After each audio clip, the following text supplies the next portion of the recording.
오늘 우리에게 주신 하나님의 말씀은 구약성경 시편 116편 12절 말씀과 신약성경 에베소 1장 3절에서 14절 말씀입니다. 이 말씀을 봉독할 때 살아계신 하나님의 음성을 다 함께 들으실 수 있기 바랍니다. 먼저 시편 116편 12절 말씀입니다. 내게 주신 모든 은혜를 내가 여호와께 무엇으로 보답할까? 아멘. 이어서 에베소서 1장 3절에서 14절 말씀입니다. 찬송하리로다 하나님 곧 우리 주 예수 그리스도의 아버지께서 그리스도 안에서 하늘에 속한 모든 신령한 복을 우리에게 주시되 곧 창세전에 그리스도 안에서 우리를 택하사 우리로 사랑 안에서 그 앞에 거룩하고 흠이 없게 하시려고 그 기쁘신 뜻대로 우리를 예정하사 예수 그리스도로 말미암아 자기의 아들들이 되게 하셨으니 이는 그가 사랑하시는 자 안에서 우리에게 거저 주시는 바 그의 은혜의 영광을 찬송하게 하려는 것이라. 우리는 그리스도 안에서 그의 은혜의 풍성함을 따라 그의 피로 말미암아 속량 곧 죄 사함을 받았느니라. 이는 그가 모든 지혜와 총명을 우리에게 넘치게 하사 그 뜻의 비밀을 우리에게 알리신 것이요 그의 기뻐하심을 따라 그리스도 안에서 때가 찬 경륜을 위하여 예정하신 것이니 하늘에 있는 것이나 땅에 있는 것이 다 그리스도 안에서 통일되게 하려 하심이라. 모든 일을 그의 뜻의 결정대로 일하시는 이의 계획을 따라 우리가 예정을 입어 그 안에서 기업이 되었으니 이는 우리가 그리스도 안에서 전부터 바라던 그의 영광의 찬송이 되게 하려 하심이라. 그 안에서 너희도 진리의 말씀 곧 너희의 구원의 복음을 듣고 그 안에서 또한 믿어 약속의 성령으로 인치심을 받았으니 이는 우리 기업의 보증이 되사 그 얻으신 것을 속량하시고 그의 영광을 찬송하게 하려 하심이라. 아멘. 오늘 우리가 함께 읽은 구약 시편 116편 12절의 말씀, 내게 주신 모든 은혜를 내가 여호와께 무엇으로 보답할까 말합니다. 그렇습니다. 우리 하나님께서 나에게 베푸신 그 모든 은혜를 무엇으로 보답할 수 있겠습니까? 찬송가에 나오는 가사처럼 하늘을 두루마리로 삼고 바다를 먹물로 삼는다 할지라도 만입이 있다 할지라도 우리 하나님의 사랑과 은혜를 다 기록하고 노래할 수는 없을 것입니다. 무엇으로 보답할까라는 이 말에는 어떤 것으로도 보답할 수 없다는 의미가 포함되어 있습니다. 정말 하나님께 우리가 무엇으로 보답할 수 있을까요? 오로지 찬송과 감사밖에 없을 것입니다. 우리는 그 사랑을 찬송하고 그 은혜에 감사할 것밖에 없습니다. 이것이 우리가 하나님께 드릴 수 있는 전부입니다. 따라서 무엇보다 먼저 저와 여러분은 하나님께 찬송을 올려 드립시다. 우리가 천국에서 할 수 있는 것은 찬송밖에 없다고 하지요. 이미 하나님과 함께 있으니 더 바라고 구하고 기도할 것도 없습니다. 그저 하나님을 찬양할 것밖에는 없습니다. 오늘 우리가 함께 읽은 신약 에베소서 1장 3절 첫 마디가 무엇입니까? 찬송하리로다. 하나님 곧 우리 주 예수 그리스도의 아버지께서 그리스도 안에서 하늘에 속한 모든 신령한 복을 우리에게 주셨으니 찬송하리로다 말합니다. 바울은 에베소에 있는 교인들에게 편지를 하면서 1장 1절과 2절에 짧은 간단한 인사를 한 후에 첫 마디가 찬송하리로다. 바울이 지금 에베소서를 쓰고 있는 것은 감옥 안에서 쓰고 있는 것이잖아요. 그런데 도대체 무엇이 그렇게 찬송할 일이 많을까요? 오늘 우리가 읽은 1장 3절의 말씀은 무엇보다도 하나님께서 그리스도 안에서 우리에게 주신 신령한 복으로 인해 하나님이 주신 그 영적인 복을 찬송하리로다 노래하고 고백하고 있습니다. 여러분, 교회에서 복을 이야기할 때 어떤 느낌을 받습니까? 분명 어떤 분들은 복 받기 위해 교회에 나오는 분도 계실 것입니다. 그런데 저는 예전에 교회가 너무 기복적인 신앙으로 가는 것이 아닌가 하는 생각이 들어서 교회에서 복 이야기를 할 때는 왠지 좀 뜰뜨름했습니다. 그래서 예전에 찬송가 중에서 좀 끌끄럽게 불렀던 찬송이 바로 446장 후렴입니다. 그 가사를 보면 제일 끝에 나 주께 왔사오니 복 주옵소서, 굉장히 노골적입니다. 그냥 그대로 복을 달라고 이야기하지요. 그런데 이제 신앙이 철이 들어가면서 시간이 지나면서 하나님으로부터 복을 올바르게 받고 또 그것을 누리는 것이 얼마나 중요한가 하는 것을 깨닫게 되었고, 그래서 지금은 이 찬송을 부를 때 저도 그 마지막 부분을 굉장히 크게 부릅니다. 그래서 오늘 예배에서 제일 마지막 찬송으로 우리가 다 하나님께 복 달라고 크게 부르려고 합니다. 누구나 복 받는 것을 좋아합니다. 복을 싫어할 사람은 없을 것입니다.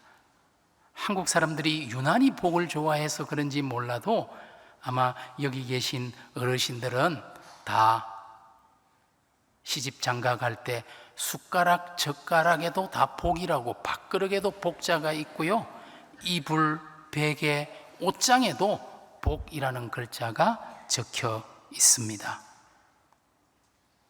여러분이 정말 언제 어디서나 먹든지 입든지 자든지 깨든지 항상 하나님이 주시는 신령한 복, 그 복을 누릴 수 있기를 바랍니다. 그런데 무엇이 진짜 복입니까? 사실 어쩌면 우리는 무엇이 나에게 복이 되는지도 모르고 복을 구하는 존재들일지도 모릅니다. 갑자기 찾아온 복이 화가 될 수도 있습니다. 우리는 로또에 당첨된 사람의 결말이 별로 좋지 않았다는 이야기를 심심찮게 듣게 됩니다. 반대로 전화위복이라는 말처럼 고난이 화가 변하여 복이 되는 경우도 경험합니다. 정말 우리에게 복이 되는 것이 무엇일까요? 복에도 여러 종류가 있는데 오늘 바울은 무엇보다도 찬송하리로다, 우리에게 주신 신령한 복, 그 신령한 복을 찬양하고 있습니다. 찬물에도 아래 위가 있다는 말이 있듯이 복에도 아래 위가 있습니다. 물질의 복, 건강의 복, 자녀의 복 다 중요한데 그것보다 먼저인 것이 영적인 복, 신령한 복입니다. 예전 여의도 순복음교회 조용기 목사님이 좋아하는 삼박자 축복이라는 것이 있지 않습니까? 요한 3서 1장 2절의 말씀, 사랑하는 자여 내 영혼이 잘됨같이 내가 범사에 잘되고 강건하기를 내가 간구하노라. 이 말씀에 나오는 영혼이 잘되고 범사가 잘되고 강건한 것이 삼박자 축복이라는 것입니다. 그런데 여기에서도 제일 앞에 나오는 것이 영혼이 잘되고입니다. 영혼이 잘됨같이, 물질의 복, 건강의 복, 모든 복이 중요하지만 우리의 영혼이 잘못되면 그 모든 복이 아무런 의미가 없습니다. 소용이 없습니다. 물질이든 건강이든 이 복은 다 지나가고 변하는 것이지만 영혼의 복은 변하지 않고 영원한 것입니다. 사실 우리는 너무 현실적이고 물질적인 복에만 아등바등 매달리고 있는 것은 아닐까요? 하지만 기억하십시오. 저와 여러분은 이미 하늘이 주신 하나님의 신령한 복을 받은 사람들이라는 사실을 기억하시기 바랍니다. 그렇다면 우리가 이미 받은 신령한 복이라는 것이 구체적으로 무엇을 말하는 것일까요? 바울은 오늘 우리가 함께 읽은 에베소서 1장 말씀에서 이 신령한 복을 하나님, 예수 그리스도, 성령과 연관시켜서 우리에게 말해줍니다. 성부, 성자, 성령, 삼위일체 하나님과의 관련 속에서 신령한 복을 설명해 준다는 말입니다. 먼저 하나님의 그 복은 무엇일까요? 4절과 5절의 말씀을 봅시다. 곧 창세전에 그리스도 안에서 우리를 택하사 우리로 사랑 안에서 그 앞에 거룩하고 흠이 없게 하시려고 그 기쁘신 뜻대로 우리를 예정하사 예수 그리스도로 말미암아 자기의 아들들이 되게 하셨으니 말하죠.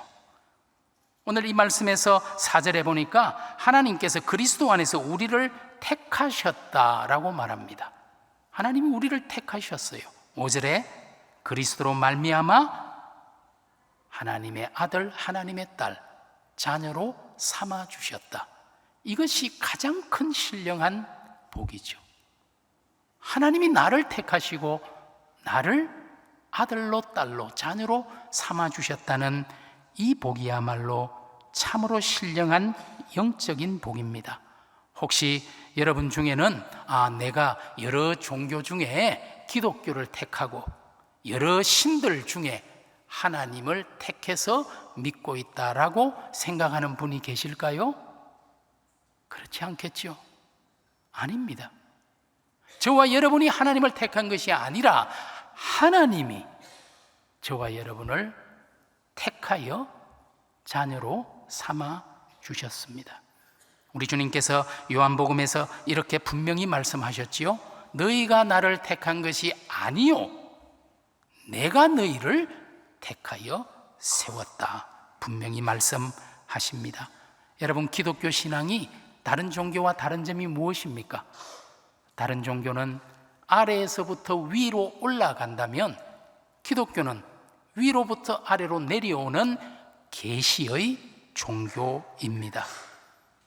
내가 수양해서 내가 노력해서 되는 것이 아니고 위로부터 오는 하나님의 은혜, 그리스도의 사랑, 성령의 교통으로 되는 것입니다. 여러분, 하나님이 사람이 되어 육신을 입고 이 땅에 내려오신 성육신의 사건이야말로 기독교 복음의 본질입니다. 그러면 하나님이 나를 택하시고 나를 찾아오셨다는 것이 얼마나 큰 축복인지요. 4절과 5절을 다시 한번 다른 부분을 강조해서 볼까요? 곧 창세전에 그리스도 안에서 우리를 택하사 우리로 사랑 안에서 그 앞에 거룩하고 흠이 없게 하시려고 그 기쁘신 뜻대로 우리를 예정하사 예수 그리스도로 말미암아 자기의 아들들이 되게 하셨다 말하지요. 오늘 4절에 언제 우리를 택했다고 말합니까? 창세전에라고 말하죠. 왜 우리를 택했다고, 누가 우리를 택했다고 말합니까? 5절에 보니 그 기쁘신 뜻대로, 하나님의 기쁘신 뜻대로 우리를 택하였다고 말합니다.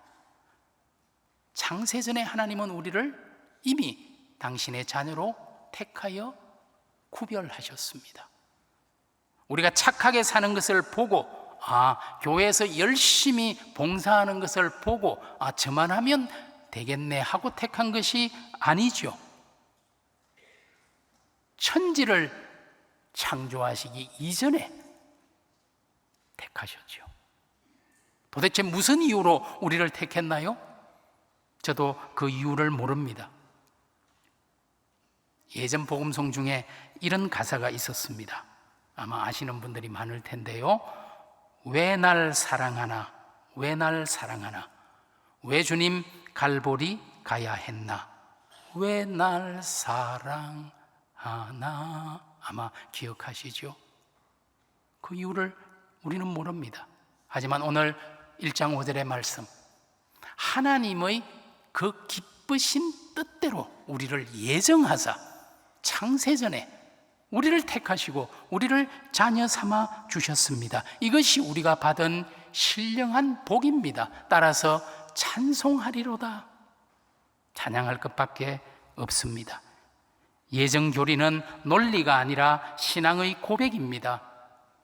우리의 지나온 길을, 삶을 되돌아 보니 하나님께서 나를 불러주시고 믿게 해주시고 이 시간까지 인도해 주셨다는 섭리에 대한 신앙과 감사의 고백이 예정입니다.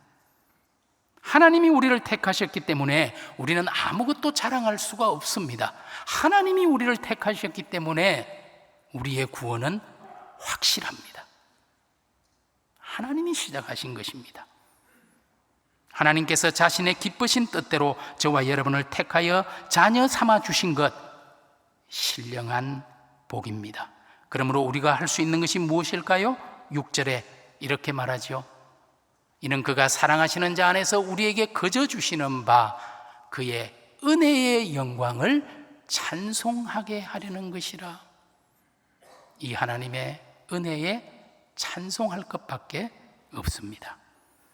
이제 1장 7절의 말씀을 봅시다.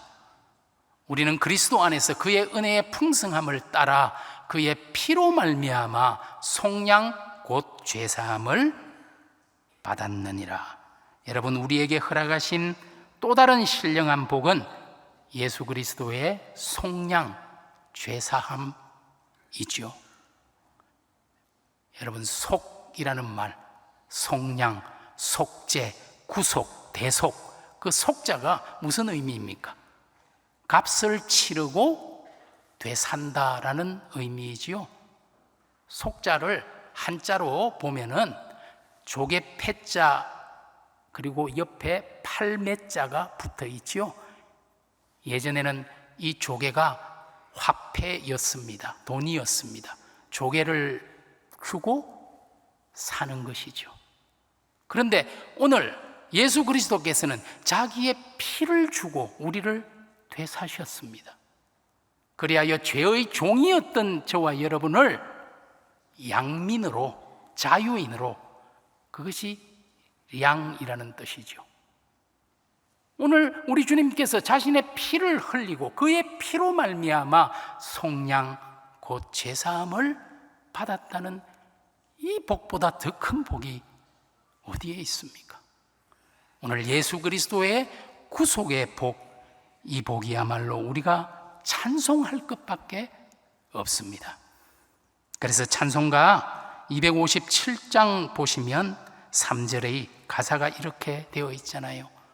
나 같은 죄인이 용서함 받아서 주 앞에 옳다함 얻음은 확실히 믿기는 어린 양 예수의 그 피로 속죄함 얻었네. 속죄함, 속죄함, 주 예수 내 죄를 속했네. 할렐루야 소리를 합하여 함께 찬송하세. 그 피로 속죄함 얻었네. 예수의 보혈로, 예수의 피로 속죄함 받은 우리, 하나님 앞에 찬송할 것밖에 없지요. 교회마다 예배 순서가 조금씩 다르기는 하지만 우리 소망교회 예배 순서를 보면 참회의 기도와 사죄 선언이라는 것이 있습니다. 우리의 죄를 고백하면 그 기도가 끝나고 나면 목회자가 예수 그리스도 안에서는 우리가 정죄함이 없습니다 라고 오늘 사죄 선언을 했지요. 저는 이 순서가 참 좋습니다. 우리가 예수의 피로 용서받고 구속받았습니다. 저와 여러분이 조금 전에 불렀던 찬송가 303장, 그 303장을 찾아보시면 영어 제목이 나오거든요. How can I keep from singing? 우리말로 하자면 어찌 찬양 안 할까? 그 가사를 보시면 1절 마지막에 구속함을 받은 우리 어찌 찬양 안 할까? 찬양하지 않을 수가 없어요. 예수 그리스도의 그 구속의 은혜를 생각하면, 자신의 피로 우리의 죄를 용서하시고 우리를 대사신 그 은혜를 생각하면, 그래서 1, 2, 3절 모두 끝부분에 어찌 찬양 안 할까? 이렇게 찬송이 끝이 납니다.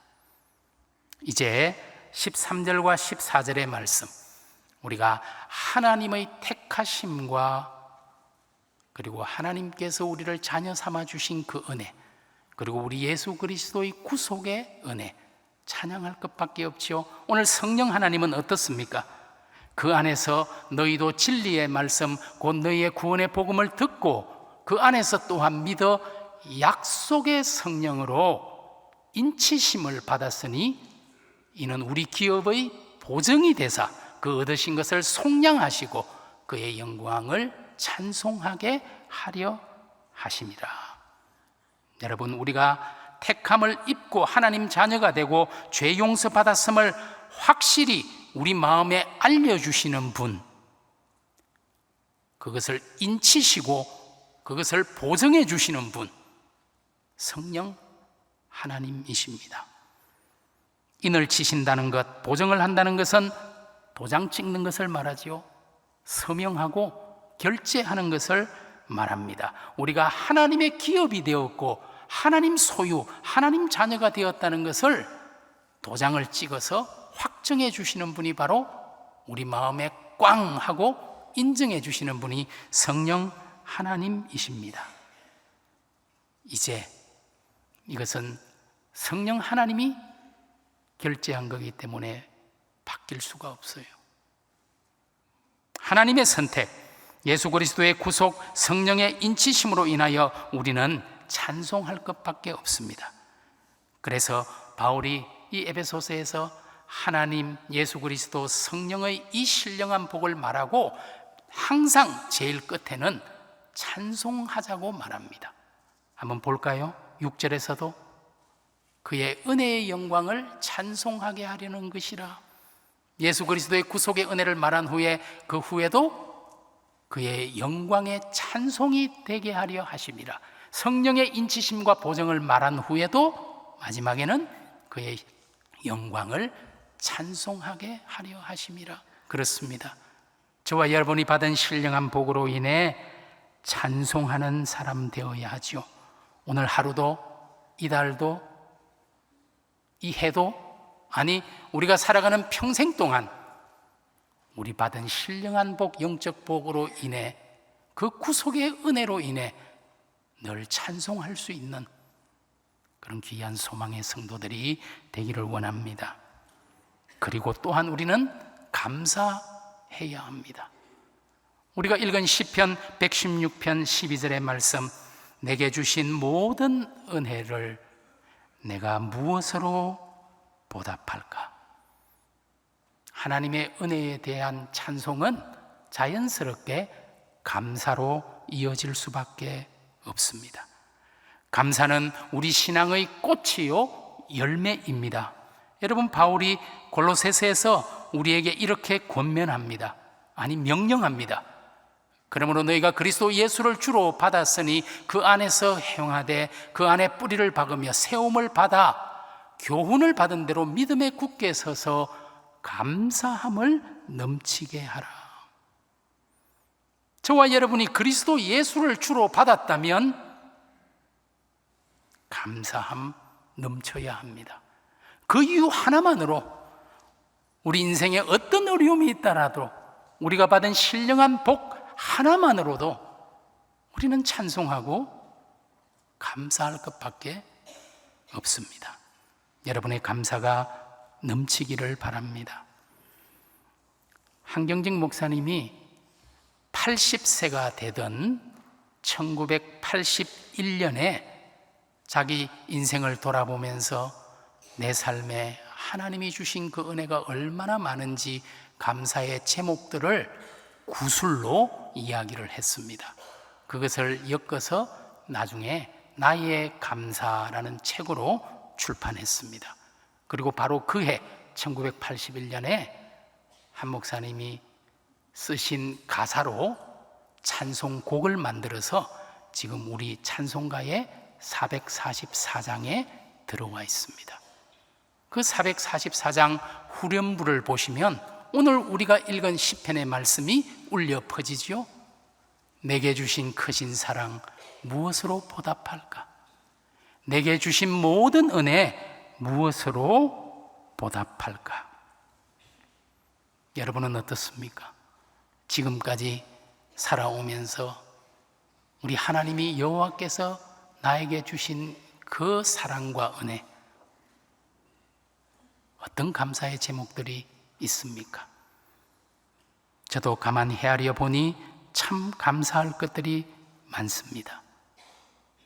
첫째로 믿지 않는 가정에서 태어났습니다. 우리 집안에서 처음 예수 믿었는데 나로 인해 우리 가정이 복을 받게 되고 믿음의 가정이 되고, 또 믿지 않는 가정에서 태어난 이 사람이 신학교에서 목회자 후보생들을 가르칠 수 있는 사람이 되고 목사로 안수받고 31년 살아왔으니 참으로 분에 넘치는 은혜입니다. 감사합니다. 둘째로 하나님 주신 아내와 35년을 건강하게 함께 붙어 살고 있으니 언제나 내 편인 사람이 있으니 행복하고 감사합니다.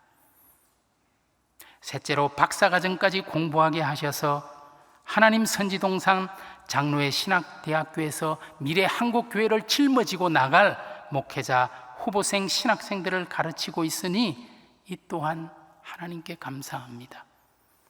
동양의 스승인 맹자는 그의 책 진심편에서 군자에게는 세 가지 즐거움이 있다, 군자 삼락이라는 것을 말했잖아요. 군자에게는 세 가지 즐거움이 있다.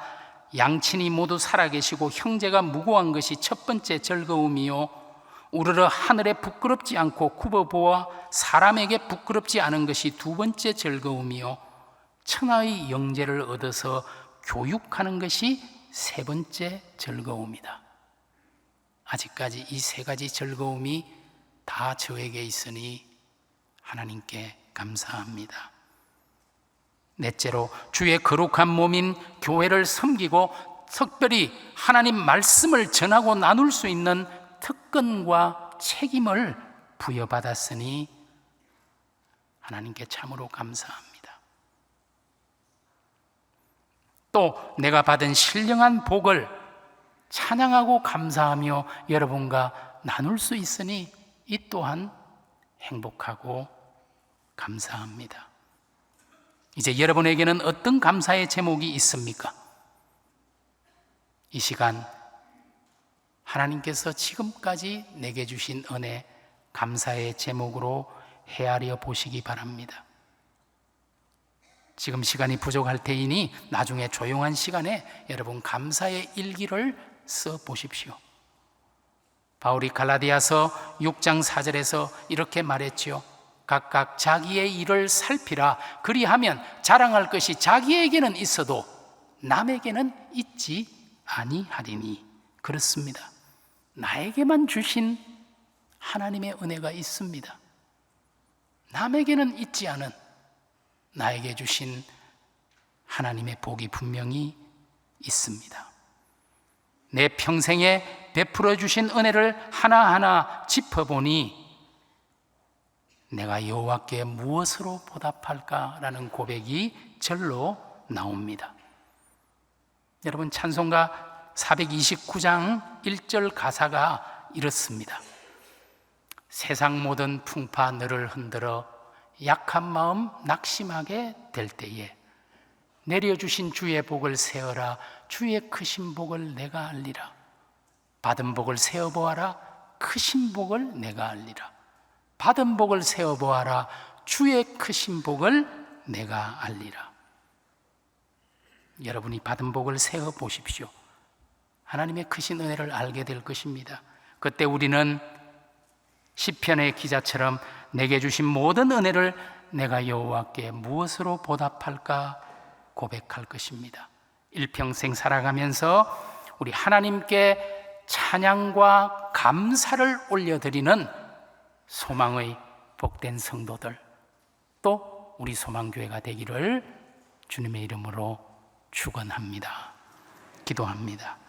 하나님, 신령한 복을 이미 주셨으니 감사합니다. 나를 택하사 자녀 삼으시고 예수 그리스도를 통해 구속의 은혜를 주시며 성령 하나님 내 안에 내 곁에 동행하시니 찬양을 올려드립니다.